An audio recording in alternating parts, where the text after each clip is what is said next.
राजस्थान के शहर अजमेर से सऊदी अरब के मक्का मदीना पैदल सफर के लिए 28 साल का साहिल खान रवाना हुआ है। हजारों किलोमीटर हज के सफर के कामयाबी के लिए साहिल खान ने सबसे पहले हजरत ख्वाजा गरीब नवाज रहमतुल्लाह अलैह की बारगाह में हाजिरी दी, जहां दरगाह के खादिम सैयद सुल्तान चिश्ती उर्फ रोमी बाबा ने साहिल खान की गुलपोशी कर दस्तारबंदी की। अजमेर से पैदल सफरे हज पर निकले साहिल खान ने बताया है कि वो अजमेर का ही रहने वाला है और 7 कंट्री का सफर कर चुका है।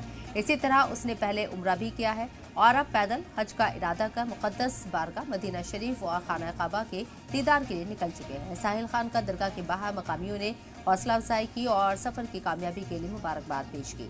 साहिल खान ने बताया है कि कई सदियों पहले जिस तरह लोग पैदल हज किया करते थे, उसी के एहसास को महसूस करने और अकीदत और एहतराम से हज की नियत की है।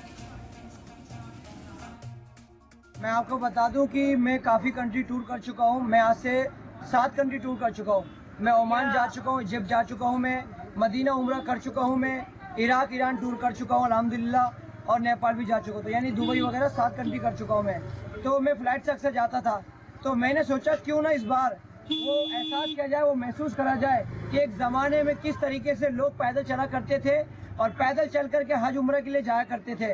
तो मैंने वो एहसास को लेते हुए पैदल चलना शुरू करा है।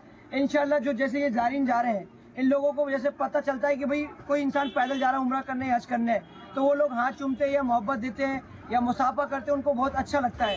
तो इसलिए मैंने सोचा कि पैदल जाएं तो लोगों को थोड़ा अच्छा लगेगा, मुझे भी अच्छा लगेगा, लोगों की दुआएं मेरे साथ चलेगी और मुझे ये महसूस करना है कि पैदल किस तरीके से उस ज़माने में जब लोग चलते थे तो कैसा लगता था। क्योंकि कई लोग हैं ना सरवार शरीफ भी पैदल चलते हैं।